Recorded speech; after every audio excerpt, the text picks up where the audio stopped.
So if you are disrespectful to those officers that are just out there doing their job, if you're fighting, if you don't button your jumper up because you're too cool to button your jumper up, just follow the rules. When you're out and you're not in custody, you can make whatever decisions you want. When you are in custody, you're going to follow those rules.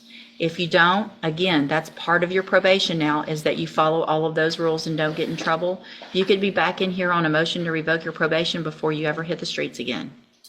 So whatever's going on in the jail, you better go in and say, whoever else is messing around, get on your bunk, do what you're supposed to, get to ISF, get out, do what you say you're going to do, okay? The agreement on these were for a 10-year deferred on those 2 aggravated robberies and a 2-year term probated for 5 years on the theft of firearm cases. I've received the pre-sentence report. Has everyone had an opportunity to review these reports? Or the report? Are there any additions or corrections?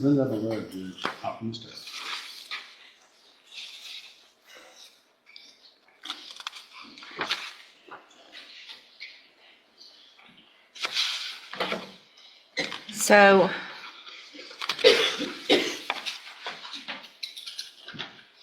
I don't know about all this.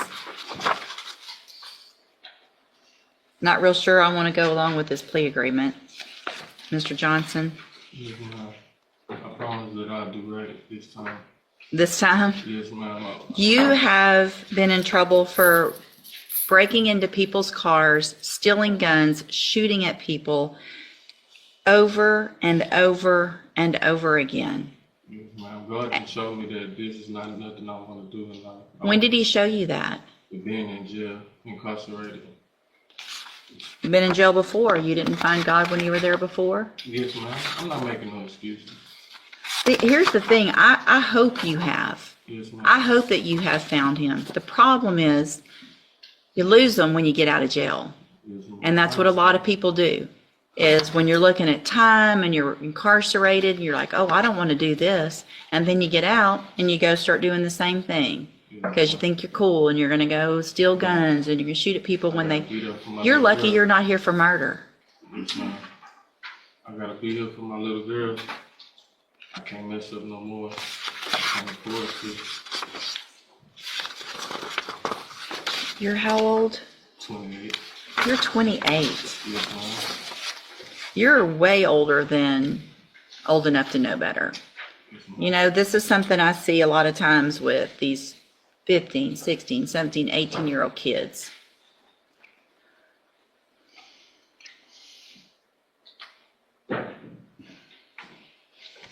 Your child's 7 years old, Yes, ma'am. so it's not like you have a baby and all of a sudden you know you need to be there for her. Yes, ma'am. I know. I made a few mistakes in my life, but I'm willing to try to... That's an understatement, don't you think? Yes, ma'am. I understand. I appreciate too that you're being honest with me today. Yes, ma'am. But I have to look out for the community as Yes, much ma'am. as, you know, I kind of have 2 things I've got to do here. Figure out what's best for you, but also what's best for our community. Yes, ma'am. Your Honor, I will say when I first met with him that, I mean, early on, he's just said, I'm tired of this life, you know, I don't know why I'm doing this and I need to get my stuff together. And Yes. do you have people, I understand exactly what the court says. Everybody finds God and, I mean, Jesus in jail, you know, but sometimes I think there's some truth that when you're sitting there and it opens your eyes that, you know, you do realize that I'm getting too old for this. I'm just ready to settle down and do what's right. And he seemed to have that attitude when I first talked to him. Yes, ma'am. Listen,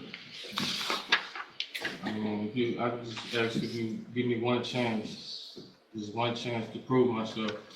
So I want to make sure, and we're going to go over that. If you get this chance and you violate it, Yes, ma'am. you got the rest of your life that I can give you in prison. Yes, ma'am.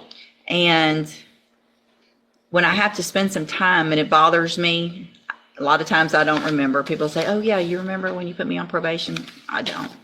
I'll probably remember you, Yes, ma'am. especially because you put things on your face so people can remember you by them. Probably not the smartest thing either, right? No, ma'am.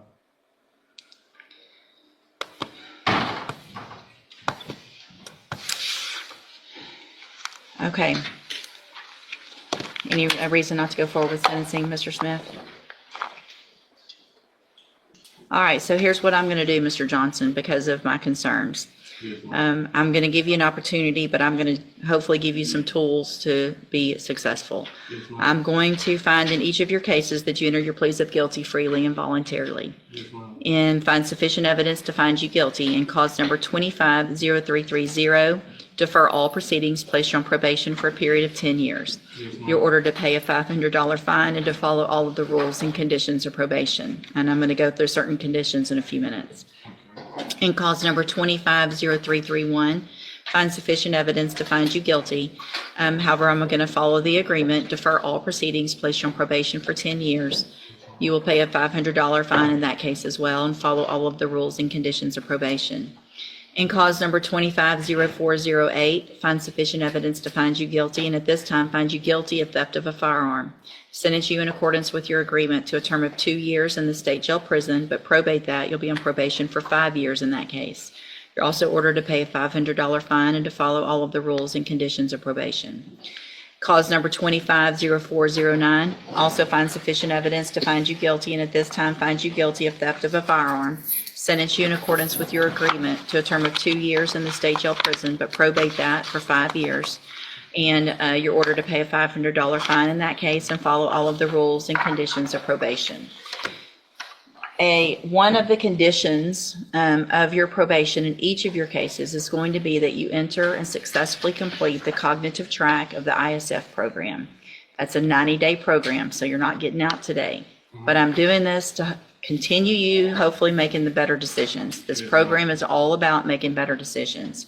Staying away from the people that you need to stay away from. If you really want to change your life, you can. People do it. It's not easy sometimes, but you're going to be given the tools. And if you don't, then you're back here. Okay? And so here's something that's very important though. You have a handful of write-ups in our jail. Yes, ma'am. I see those. I'm going to see if you have any more between now and when you go to ISF. It will be a violation of your probation if you have more incident reports in our jail or if you have any in ISF. Okay. You said how long ISF? It's a 90-day program. Okay? So you've got two separate things going here. Now you've got the deferred probation on those aggravated robberies, which means at this time you don't have a conviction on those cases. That's a great thing for you. It also leaves it open though. If you violate any condition of your probation, you're back in here. I can convict you of those offenses and you could be sentenced to anywhere in the range of punishment, which is between 5 years and up to the rest of your life in prison, the whole range of punishment. Also, if you violate on those theft of a firearm cases, you've already agreed in those to the maximum punishment, which is 2 years in the state jail prison. So if you violate, you've already agreed to those 2 years. Do you understand? Okay, I'm handing you the trial court certification that shows this was an agreement that I followed, and so you've waived any right to appeal. I have also handed you a written admonishment regarding your ineligibility to possess a firearm or ammunition. Because of the judgments entered against you, you're ineligible under Texas law to possess a firearm or ammunition. Possession of a firearm or ammunition could lead to charges against you. Not just any charges, more felony charges. If you have any questions about the laws that make you ineligible to possess a firearm or ammunition, you can, or how long that lasts, you can talk to Mr. Parker. All right? Good luck. Take advantage of this opportunity.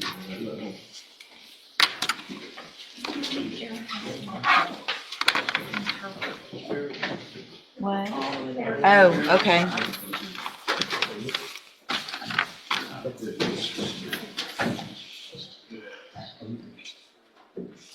Gerson Mendoza.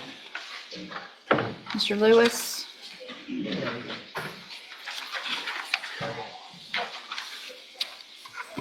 Sorry.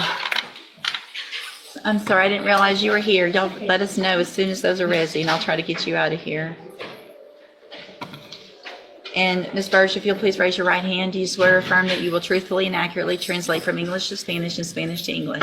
Yes, ma'am. Thank you.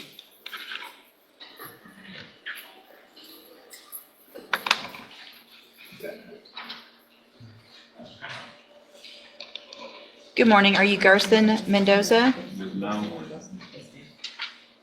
And this is cause number 250304.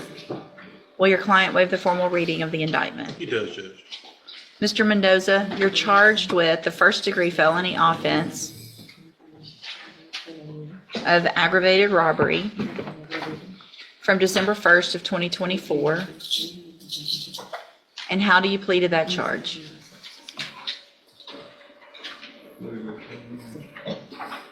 Guilty. Are you pleading guilty freely and voluntarily? No. And are you pleading guilty because you did what they charged you with? No. I have here on the computer some documents that have your signature on them that the state's marked as exhibit number 1. Before you signed these, did you go over them with Mr. Lewis, with the interpreter? No. And do you fully understand them?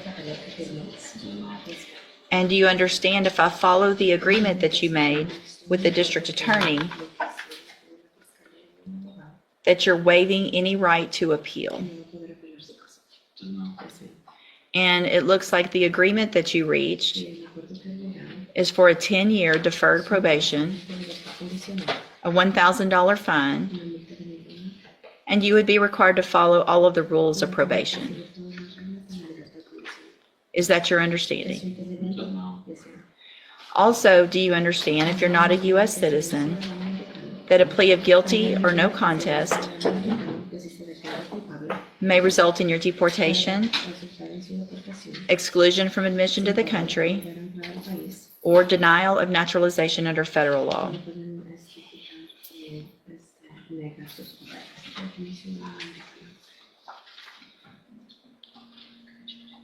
¿Entiendes? No. Yes, ma'am. And state tenders number 1, No objection, Judge. it's admitted. Is there any evidence that Mr. Mendoza is not competent? No, Judge. All right, I'm going to find that you entered your plea of guilty freely and voluntarily. Find that you're mentally competent and understand the nature and the consequences of your plea. Find sufficient evidence to find you guilty. However, I'm going to reset your case for a sentencing hearing so we can get a pre-sentence report done that'll give me more information about you and your case, and then we'll come back later for sentencing. What is the state's position with regard to a bond based on the nature of the... The history is young age, he's 18 years old. This was several classmates that was less, I can't hear you. I think he was less culpable than the other defendant. There's a co-defendant in this case.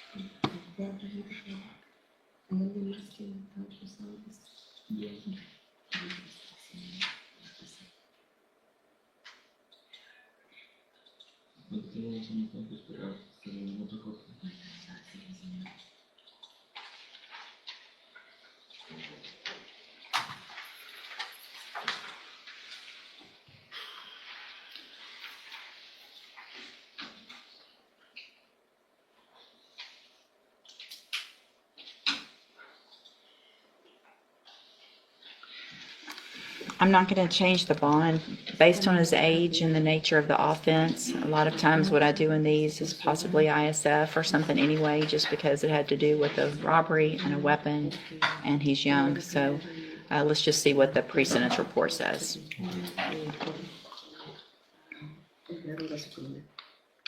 All right, so you can go back with the bailiff.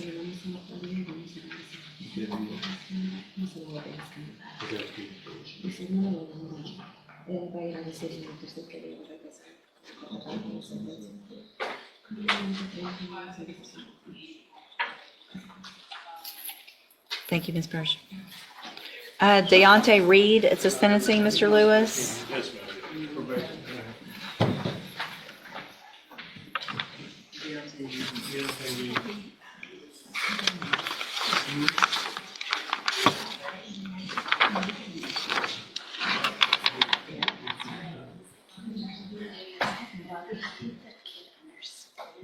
You can tell he does To a full comprehension. enough. Yeah. Yes, ma'am. Yeah. I'm glad you came because especially with something like this, you don't want there to be any miscommunication. Exactly. Good morning. Are you Deontay Wayne? Or Deontay Wayne Reed, I'm sorry. And Mr. Reed was previously in court and cause number 240838, entered a plea of guilty to the state jail felony offense of theft of a firearm. I've received the pre-sentence report. Has everyone had an opportunity to review that report? Yeah, Judge. State has, Judge, I suspect it's something on page 1 of the court. I- I have. Mr. Lewis? Yes, ma'am, Judge. I've spoken with my client about this, as far as his assessment accountability and for his admission, to this offense. At that time, I could tell you, Judge, after speaking with him, he understands the issue with that, as far as his making a decision to try to get probation, as he's talked about here in the PSI. That this would involve him not just taking responsibility, but being honest and truthful about his plea, whether he was guilty or not guilty. And of course, at that time, explaining it to him that way, he's prepared, of course, to truthfully admit to his involvement in what he did in his offense, which he says he did commit this offense at that time. So you either did it or you didn't do it. And so if you did it, then you're getting a great opportunity. If you didn't do it, then that's what juries are for, and that's why you would go to trial. Yes, ma'am. So did you do it or did you not do it? I did it. Okay, and do you want me to go forward with this? Yes, ma'am. So what happens is you're gonna be spending some time with probation, Yes, ma'am. and you've got to be honest with them the whole time you're on probation. They're there to help you. Yes, ma'am. And so if you try not to take responsibility and try to diminish things that you're having issues with, then you're going to end up right back in here and looking at going to prison. So it's very important that you're open and honest with them. Do you understand? Yes, ma'am. Okay. All right, then, any reason not to go forward with sentencing? Not real estate. All right, Mr. Reed, I'm going to find that you entered your plea of guilty freely and voluntarily. Find sufficient evidence to find you guilty, and at this time find you guilty of theft of a firearm. Sentence you in accordance with your agreement to a term of 2 years in the state jail prison, but probate that. You'll be on probation for $1,000. You will also be ordered to pay Is that probation for 5 years? 5 years. What did I say? For $1,000. It's been a long morning. Y'all are all like, what is happening to her? Okay. You're going to be on probation for 5 years. You're going to be ordered to pay a $1,000 fine. I was reading faster than my mind was going. You're ordered to pay $1,500 in restitution also, and to follow all of the rules and conditions of probation. If you do that, this is a good opportunity for you because you're going to be able to serve that 2-year sentence while you're out on probation instead of in state jail prison. The other side of that, though, is if you violate any condition of probation, you'll be right back in here and you'll be looking at that 2-year sentence that you've already agreed to. Do you understand? Yes, ma'am. There's going to be, I want you to get your GED is going to be ordered for you to get your GED. That's to help you so you can get better jobs and do better things. There will be mental health treatment if you need any kind of issue. Everything that they offer you and tell you need to do is ordered. And so you're required to do that, and it's all meant to help you. Okay. So you're welcome. And so I'm handing you somewhere the trial court certification that shows this was an agreement that I followed, and so you've waived any right to appeal. I am also handing you a written admonishment regarding your ineligibility to possess a firearm or ammunition. Because of the judgment entered against you, you're ineligible under Texas law to possess a firearm or ammunition. Possession of a firearm or ammunition could lead to charges against you. Firearm is a legal term, and you should read that written admonishment I provide you to see what devices qualify as a firearm. If you have questions about the laws that make you ineligible to possess a firearm or ammunition, or about how long that lasts, you can talk to Mr. Lewis. All right, good luck to you, sir. You can go back with the bailiff. Yeah, I think I'm out of my words. I think I ran out of words the very first thing I did this morning. That's the whole problem today, is that got me off my game. Desmond Jones, Mr. Lewis. Because I keep thinking about it and how I'm gonna handle that. I'm not done. I don't think I'm done.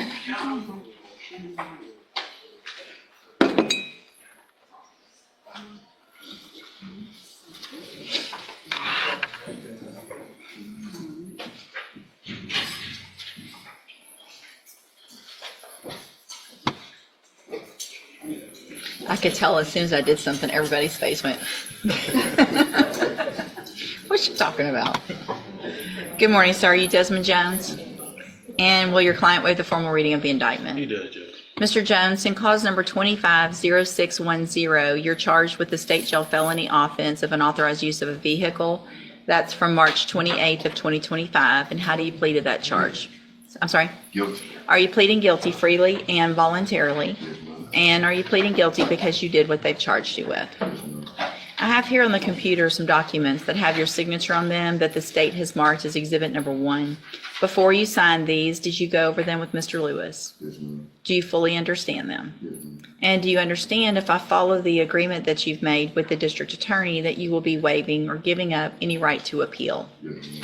Do you also understand if you're not a U.S. citizen that a plea of guilty or no contest may result in your deportation, exclusion from admission to the country, or denial of naturalization under federal law? State tenors number 1. No objection. It's admitted. Is there any evidence that Mr. Jones is not competent? No, Judge. All right, sir, I'm going to find that you entered your plea of guilty freely and voluntarily, find that you're mentally competent and understand the nature and the consequences of that plea, find sufficient evidence to find you guilty, and at this time find you guilty of unauthorized use of a vehicle, sentence you in accordance with that agreement to a term of 21 months in the state jail prison. You will receive credit on that sentence for any time that you've been in custody that the law gives you the right to receive. I've handed you the trial court certification that shows this was an agreement that I followed, and so you've waived your right to appeal. I have also handed you a written admonishment regarding your ineligibility to possess a firearm or ammunition. Because of the judgment entered against you, you are ineligible under Texas law to possess a firearm or ammunition. Possession of a firearm or ammunition could lead to charges against you. Firearm is a legal term, and you should read that written admonishment I provide you to see what devices qualify as a firearm. If you have questions about the laws that make you ineligible to possess a firearm or ammunition, or about how long that lasts, you can talk with Mr. Lewis. All right, good luck to you, sir. Ms. Holmes, you've got Tilia Mills. Yes, ma'am. Thank you, Mr. Lewis. Have a good day. You too, Judge.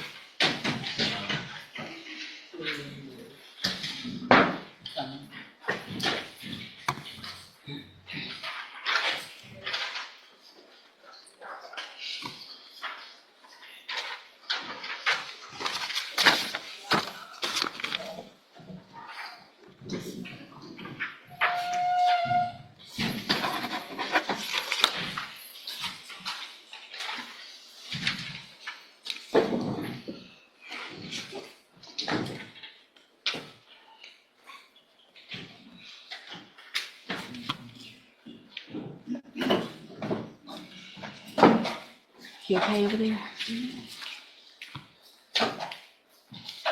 Good morning. Are you Tilia Mills? Yes, ma'am. And will your client waive the formal reading of the indictment? She will, Your Honor. Ms. Mills, in cause number 240549, you're charged with the state jail felony offense of theft with previous convictions from November 4th of 2023. The indictment alleges you were previously convicted of theft July 14th of 2022 on 2 different cases on that date in Montgomery County, Texas. And then after those were final, you were convicted 2 times on June 21st of 2023 of theft in Harris County, Texas. And how do you plead to that charge? Guilty. And are those prior convictions true? Yes, ma'am. Did you enter your plea of guilty freely and voluntarily? Yes, ma'am. And because you did what they charged you with? Yes, ma'am. I have here on the computer some documents that have your signature on them that the state has marked as exhibit number 1. Before you signed these, did you go over them with Ms. Holmes? Yes, ma'am. Do you fully understand them? Yes, ma'am. And do you understand if I follow the agreement that you've made with the district attorney that you will be waiving or giving up any right to appeal? Also, do you understand if you're not a U.S. citizen that a plea of guilty or no contest may result in your deportation, exclusion from admission to the country, or denial of naturalization under federal law? Yes, ma'am. State tenders number 1. No objection. It's admitted. Is there any evidence that Ms. Mills is not competent? No, Your Honor. All right, ma'am, I'm going to find that you entered your plea of guilty freely and voluntarily. Find that you're mentally competent and understand the nature and the consequences of your plea. Find sufficient evidence to find you guilty, and at this time, find you guilty of theft with previous convictions. Sentence you in accordance with your agreement to a term of 12 months in the state jail prison. You will receive credit on that sentence for any time that you've been in custody that the law gives you the right to receive. I'm going to hand you a trial court certification that shows this was an agreement that I followed, and so you've waived your right to appeal. I'm also handing you a written admonishment regarding your ineligibility to possess a firearm or ammunition. Because of the judgment entered against you, you're ineligible under Texas law to possess a firearm or ammunition. Possession of a firearm or ammunition could lead to charges against you. Firearm is a legal term, and you should read the written admonishment I provide you to see what devices qualify as a firearm. If you have questions about the laws that make you ineligible to possess a firearm or ammunition, or about how long that lasts, you can talk with Ms. Holmes. Good luck to you, ma'am. You can go back with the bailiff. Okay, this one. Renesia Segura, Ms. Holmes? Yes.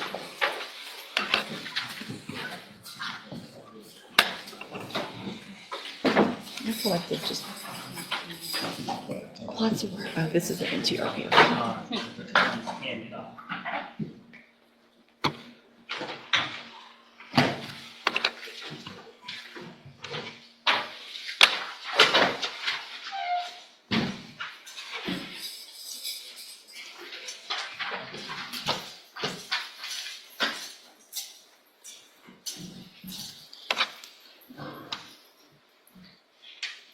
Good morning. Are you Renesia Segura? Yes, ma'am. And Ms. Holmes, will your client waive the formal reading of the motion? She will, Your Honor. Ms. Segura, in clause number 231869, I have a motion to revoke your community supervision. Shows that you were placed on probation July 29th of 2024 for the offense of theft of property with previous convictions. And that was a 2-year term in prison that was probated for 5 years. Is that correct? Yes, ma'am.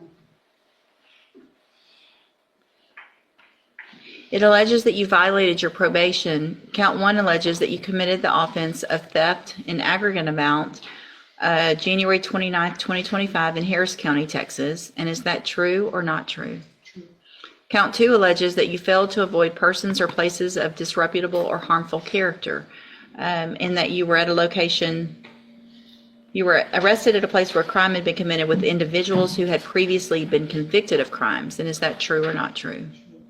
Did you enter your pleas of true to counts 1 and 2 freely and voluntarily? Yes, ma'am. And because they're actually true? Yes, ma'am. Give me a minute here. Judge, I'd reviewed some of the Harris County offense material. She was essentially an accomplice while other people were committing theft in this instance. I'm gonna real quick look back at the pre-sentence report to see that, all that, the criminal, how many we've got. A lot, and I won't say it. Oh, yeah, no. I'm not accepting this. My notes, I sent you to ISF already. And my note says it was a cap of 15 months at that time. And I wrote on here that you deserved the whole 15 months. And it's like Mr. Lewis was your attorney at that time. And he and Ms. Holmes are both doing quite the job for you. But 8 months with 7 felony convictions for theft, 5 more arrests, plus this one, and now you've been arrested again, is not something I'm going to accept. Absolutely nothing less than the 15 months that was the cap in the first place.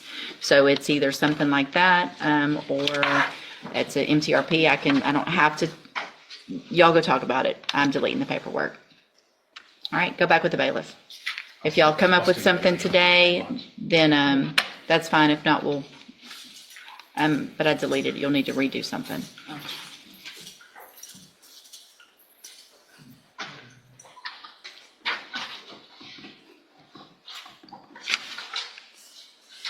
I'll say I told you so when I go down the offer. Because I have a note on my file that I argued for the full 15. Well, then I don't, then why? Then throw it back in my face. Well, I didn't want to on this one. Well, it deserved it They though. gave her like 30 days time served. But that's Harris County. They give 30 days time served on aggravated robberies. They do like, I mean, they do 45. that doesn't count. That's not, They do 45. absolutely. When there's something like that, no way. Okay, Jalen White.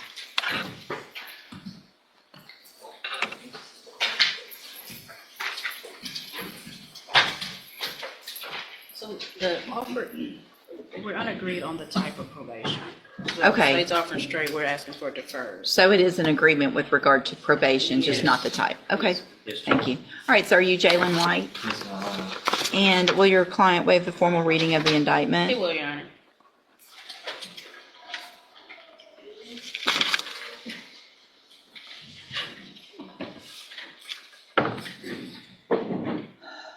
Let me get to it.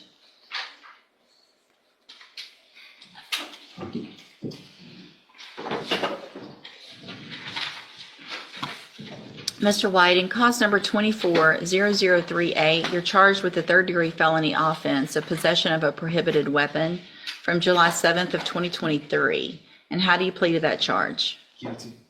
And are you pleading guilty freely and voluntarily? Yes, ma'am. And are you pleading guilty because you actually did what they charged you with? Yes, ma'am. I have here on the computer some documents that have your signature on them that the state has marked as exhibit number 1. Before you signed these, did you go over them with Ms. Holmes? Yes, ma'am. I did. Do you fully understand them? Yes, ma'am. And do you understand, if I follow the agreement that you've reached with the district attorney, that you'll be waiving or giving up any right to appeal? Yes, ma'am. And it's my understanding that you have reached an agreement that I would give you a probation, but it is not agreed to the type of probation. Is that your understanding? Yes, ma'am. And do you also understand, if you're not a U.S. citizen, that a plea of guilty or no contest may result in your deportation, exclusion from admission to the country, or denial of naturalization under federal law? Yes, ma'am. State tenders number 1. No objection. It's admitted. Is there any evidence that Mr. White is not competent? No, Your Honor. All right, sir, I'm going to find that you entered your plea of guilty freely and voluntarily. Find that you're mentally competent and you understand the nature and the consequences of your plea. Find sufficient evidence to find you guilty. However, I'm going to reset your case for sentencing so that the probation department can do a pre-sentence report. That'll give me more information about you, your case, and then we'll come back later for sentencing. Anything that you think is important for me to know, get that information to Ms. Holmes. She'll present it to me on your behalf when we come back. Did you have something? Yes, Your Honor. I anticipate there will be at least one witness, a short witness at the sentencing. Okay. And a video as well, a short video. I don't know if we just need a little bit more time than ordinary. Let's just, we'll do it at 11. Okay. That way, y'all have plenty of time. Yeah. And, Your Honor, since this is a probation offer, although we're unagreed on the type, would the court consider reduction of bond? State's opposed to that, Judge. The alleged weapon that was possessed by this defendant was outfitted with a Glock switch. Actually, I don't want to speak. I know it was outfitted with a Glock switch. I think there was also 2 weapons that were involved in this entire occurrence. Well, let's see. How old are you, Mr. White? 23. There were 2 weapons involved, one of which was outfitted with a Glock switch, Judge. Typically, on a probation offer like this, I would be inclined to do that. However, with the type of offense and the age of Mr. White, there's the possibility, like I have been on a lot of these young ones, that I will consider something like ISF, depending on what that pre-sentence report shows. And based on that, at this time, I'm not going to reduce that bond. Okay, you can go back with the bailiff.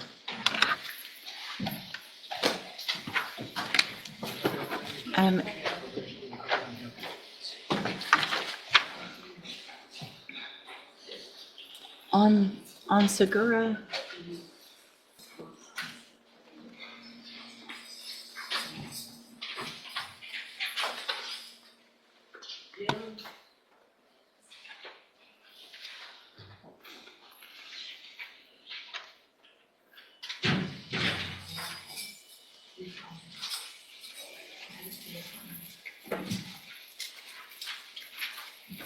I'm printing a PC on that Wilkinson. And is there a order for the bond, for the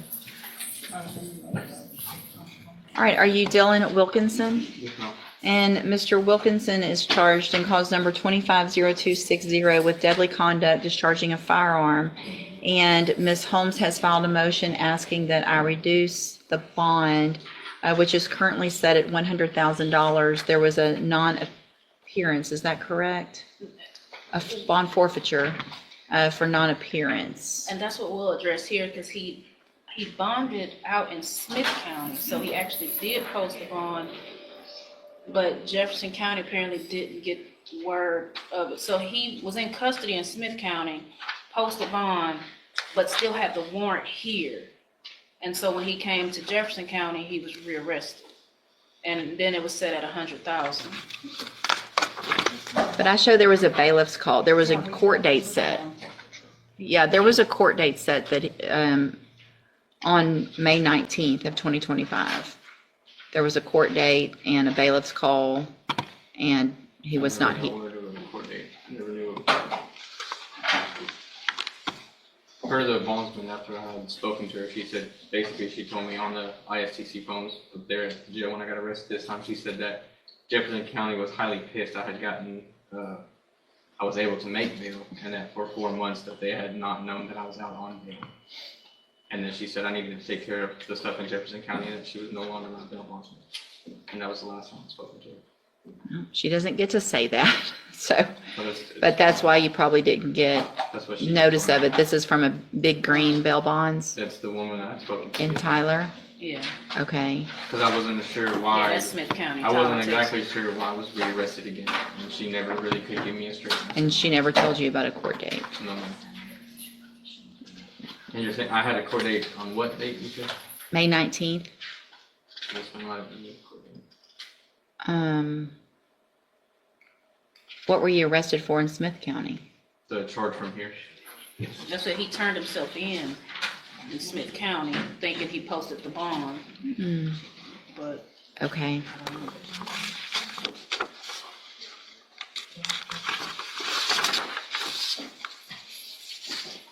And the initial bond that they set, I guess, did It was they set it or did I? 10,000. They said it, there. It was 10,000. Let me read this real quick. They also did file an AFRS to get off the bond. But the bond forfeiture overrode that, so that might be why she.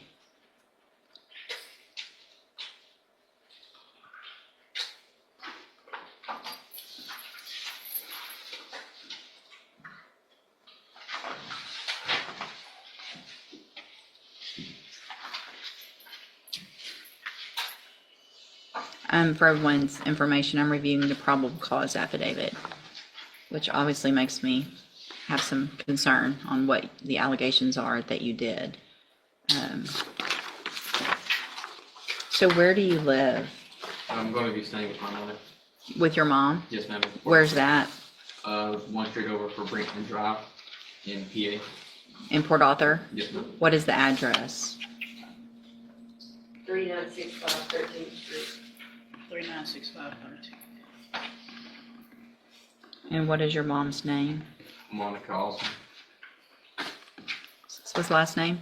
Osman, Ozmun.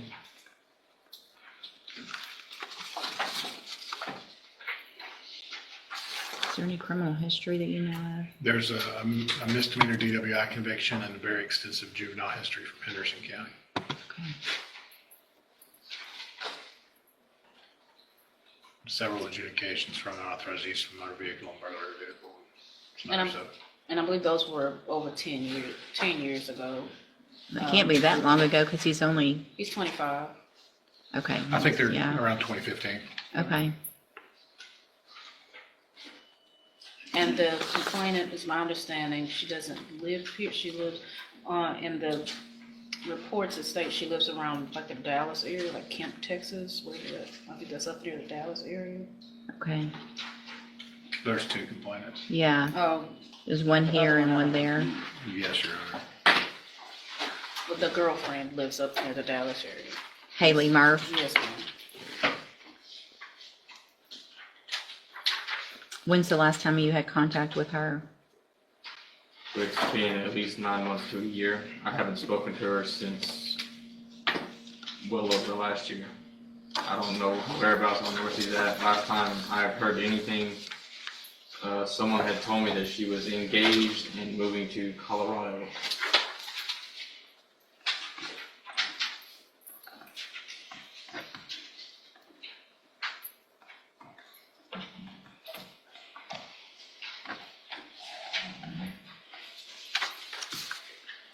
Second.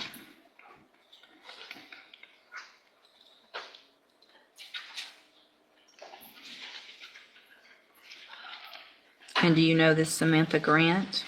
No, ma'am, I've never met her before.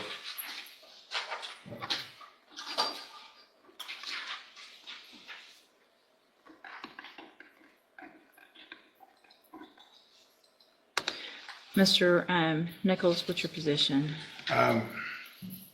Whatever the court decides as far as the bond, I just ask that it be sufficient to make sure he appears. I'll let the court know there's some cooperation issues with the girlfriend of the victim, but I have seen nothing to concern the other victims, so I intend to push this case forward, Your Honor. Okay. All right, so here's what I'm going to do. Mr. Wilkinson, I'm going to grant the motion to reduce your bond. I'm going to reduce your bond to $30,000. If you make that bond, there are several important conditions of it. The first is that you have absolutely no contact, no communication in any way. That's obviously in person, but it also means through social media, sending messages through other people, anything like that, with either Haley Murph or Samantha Grant.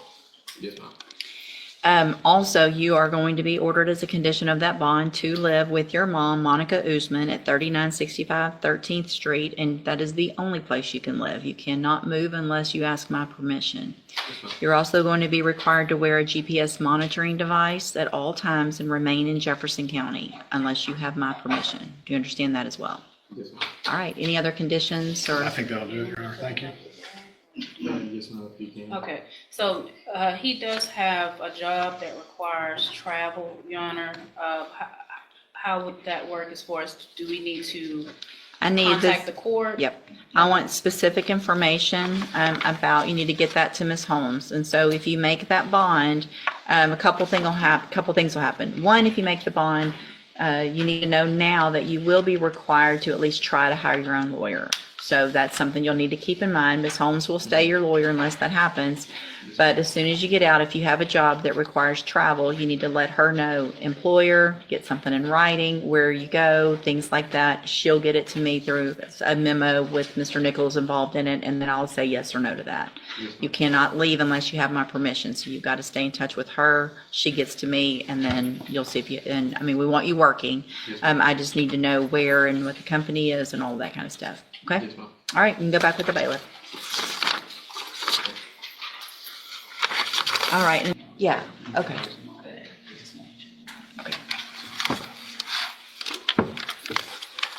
Okay, Mr. Nichols, Mr. Franklin, on Juan Sanchez. Good morning. Morning.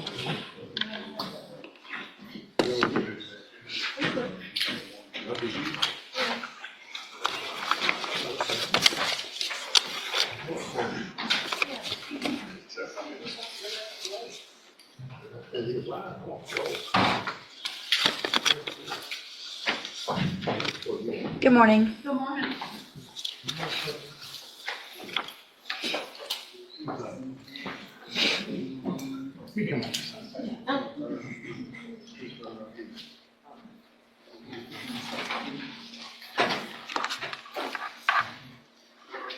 All right, this is cause number 1830854, and sir, you're Juan Sanchez? Yes. And so we're here today on a motion to compel, and before we get into a whole lot, I've done a lot of my own research and looking at all of this, and a couple of things. One, I don't believe the subpoena ducis tecum was the proper way to try to get the information. Ducis tecum is an order to get somebody to bring something to a set hearing. So, but we didn't have a set hearing, and they weren't ordered to give it to at a set time for a hearing. So under the rules that have to do with subpoena ducis tecum, I don't know that that was the proper way. I do think you're entitled to some of that information as a defense attorney. If we're going to base decisions on, if I'm going to base decisions on things that probation have in their file and that they're just going to tell us, I do believe that you are entitled to some of that information. I think the proper way to do it would be to make that request through the district attorney's office for discovery. And then for you, Mr. Nichols, to make those requests. And then I would approve you guys giving whatever records are requested within reason. If you have, I don't know what would necessarily be any type of work product that would not be discoverable, but if you think that there's something that is particularly not discoverable, let Mr. Nichols know that, Mr. Nichols let me know that, then we could worry about maybe a motion to compel and whether or not I think those things are or are not. But lab results, of testing, money owed, all of those types of things, I think are probably discoverable and something that Mr. Franklin needs. I just don't think this was the. I agree, Judge. Any of the things that pertain to, well, I do think it's discoverable. In this case, it's all allegations on the motion are based on arrest out of county. And so his attendance record and all that, I don't know why we're subpoenaing the entire probation file when it's not even part of the allegations for the motion. May I respond, Your Honor? Well, let him finish, yes. He did subpoena Wharton County records, so a representative from probation down there came in today for this hearing. I have no problem with getting him all that stuff. A lot of it's not in my possession. The out-of-county offense reports and things like that, I don't have yet. I would have them if we move towards a hearing where I prove up those allegations, and they, of course, will be provided beforehand. And again, I don't think he's not entitled to have all that stuff. So Sure. I kind of agree with So- you. I don't know that subpoena directly to those agencies was the proper way to do this. And Mr. Franklin did make just a standard discovery request at the onset of his involvement, which was early May. Right. I don't have anything really responsive to that Okay. at this point. Okay. So obviously, if it's based on a new offense out of another county, that's something you'll need to work towards Right. getting and get that to Mr. Franklin. And so that needs to take place as quickly as possible. Let me look at the motion itself. Because I don't know, I guess, Mr. Franklin, if there's not an allegation in the motion to revoke with regard to certain administrative violations, and there isn't an allegation, then why would you, what is your argument that that would be relevant or discoverable? Your Honor, my client is wanting to stay on probation, and the court may take into consideration his performance while on probation, including his payments, his report, and everything else. So as part of determining the motion to revoke, it is relevant to look at his performance while on probation, particularly when he is requesting to stay on it. And he's been on probation nearly 6 years, I think over 5.5 years, nearly 6 years. And that performance will be helpful in determining or mitigating whether he stays on probation or if the court decides that he goes off of probation, and perhaps mitigating any potential sentence. Okay, And I don't disagree. So, again, though, I think the way to do it would be to make that request. I mean, and I don't know what conversations y'all have had, but make the request. I think coming at it aggressively might not be the way to do it. Sometimes you get more with honey than otherwise. So make the request to Mr. Nichols. If he says no, then let's go through what we need to go through. But let's try to do this amenably. The ducis tecum is not the way to do it unless it's set for a hearing. That's just the rules of evidence. And Yes, Your so Honor. that's not the way we're going to do the it. ducis tecum was set for the day that it was initially set for a hearing, and it did specify that date for the hearing, I believe. And we ended up moving the hearing date because of conflict. And Judge, I'd ask Ms. LeBeau to go ahead and get everything together today Yeah. to turn over. I mean, Unless yeah, there was something that the court was ordering her not to turn over. I don't think on this list that there are, I mean, is there anything that y'all specifically had an issue with? Ms. LeBeau, is there, or do you have any concerns you want If there's, to make the court aware of?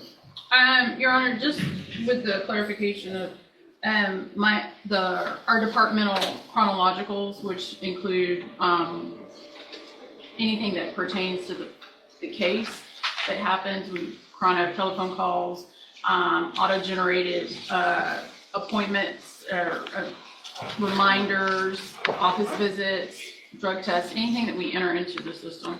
But those are the chronologicals through the probation office, as well as releasing of the jail logs, his sex offender verification, interlock reports, because those were not listed on the subpoena, as well as the offense report through DPS, which was released to me and my under a supervision officer. So just to clarify, as to those items specifically being released that were not listed, with the exception of the offense report. Your Honor, we don't have to list those. We filed a 3914 discovery request. This was belt and suspenders because we didn't get any of the information relating to probation in our 3914 motion originally. I would also note that the chronologicals. Well, and these aren't, the reason you didn't get any of those is because those aren't his, they're theirs. And so they're not, I don't think Mr. Nichols has the ability legally to make probation give them those. I think once we talk it out though, I think whatever Mr. Nichols, y'all get together, obviously offense report, if y'all have the offense report and you don't even have it, then you need to get, Right, that's great. Everybody can get the information in an amenable way. So let's do that. Y'all sit down. I want everything that you have that is, I don't know that there's anything I can think of that would be, Unless, I guess Not- notes may be work product, but I'm not real, that's what I'm thinking about, but it's Not not too really concerned. attorney's notes, and so I don't know that that would I be an would object to issue. that, Your Honor, on the grounds it's not attorney work product. It is merely work product of an employee and it is discoverable and relevant to the case. And that's what I just said. You seem very frustrated, and I'm not sure why. I don't know, I'm confused why there's pushback at all on any request for a 3914 discovery when he's constitutionally allowed to access those files. It should just be produced by probation without a fight. And we got a letter anticipatorily repudiating any production of discovery, and we had to file a motion to compel to that effect. Well, And that is alarming to me that we would have to even compel anything under 3914. this is not something that a lot of attorneys have done in our cases. And so if there is something, if you'll sit around and watch today how everybody gets along, hold on. Yes, And the Your- last thing you want to do is talk over me. Yes, Your Honor. So I'm standing here, or sitting here saying that I agree with you, and you're still being argumentative, even towards me. And that's not going to get you anywhere. Hold on. Being argumentative with Mr. Nichols isn't going to help Mr. Sanchez. Being argumentative with these ladies isn't going to get you anywhere. I agree that you're entitled to this information. I just think there's a better, less argumentative, defensive way to do it. They were told to do what they were told to do because their understanding of the law is what it is. So I don't disagree that we needed to all get together, but it just needs to be taken down a notch. So I want the stuff turned over to Mr. Nichols, and then Mr. Nichols will turn it over as discovery. I'm not going to have probation start turning it over to the individual attorneys in cases, because I think the proper way to make sure it's in the portal, that everybody knows what the discovery is that they've received, so that it's electronic when you sign your any type of documentation, whether it's at a hearing or a plea or a trial of what you've discovered, that it goes through that portal so everybody knows what everybody's got. So y'all get it to Mr. Nichols. Mr. Nichols will put it in the portal, and then you will get it. Once you get that, if there's something that you think is not there, then contact us. We'll have a hearing if necessary. Contact Mr. Nichols. Hey, what about this? If it exists and he says no, then let's have a hearing about it. Okay? So y'all get that done, and then we'll reset the case for just an announcement in what, couple weeks or so? Fine with that? Yeah, that should be fine, Judge. We'll be able to Okay. get everything scanned in and provided through the portal. Perfect, thank you. All right, y'all are all excused. You needed? I'm sorry? No, ma'am, if you'll just get what you need to Mr. Nichols, unless you are personally subpoenaed to be here for a hearing. Now, and on that date, we won't have a hearing on that date. So if we come in and there's pleas of not true, and we're going to have a hearing, we can come in on that date, enter pleas of not true or true to certain allegations, then we would reset it for a court date. And at that point, if you need to be here, let her know. If you need a subpoena, then you can get a subpoena. If you just need us to let you know you need to be here, then we can do it informally. You just let us know, or let Mr. Franklin or Mr. Nichols know what your employer will require for you to be here for an actual hearing. Okay? Yes, Good? Your All Honor. right, thank you, y'all. Thank you.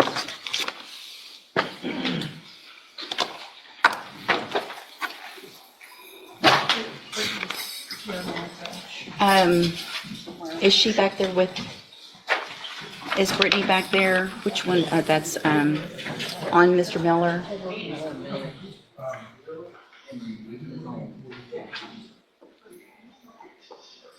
Thank you.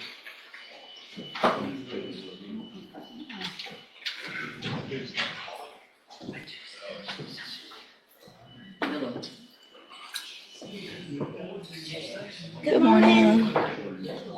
Thank you for coming real quick. We'll at least take care of Mr. Miller so they can get him. And that's where this courtroom session leaves us, with second chances hanging in the balance. We saw judges offer probation, treatment, and strict conditions, but we also saw the consequences waiting behind every violation. For these defendants, the message was unmistakable: promises mean nothing without action. One mistake could bring them straight back before the judge, and potentially change their lives forever. Now the real question is, who will actually take this opportunity seriously? Tell us what you think in the comments, and subscribe for more intense courtroom moments and legal breakdowns.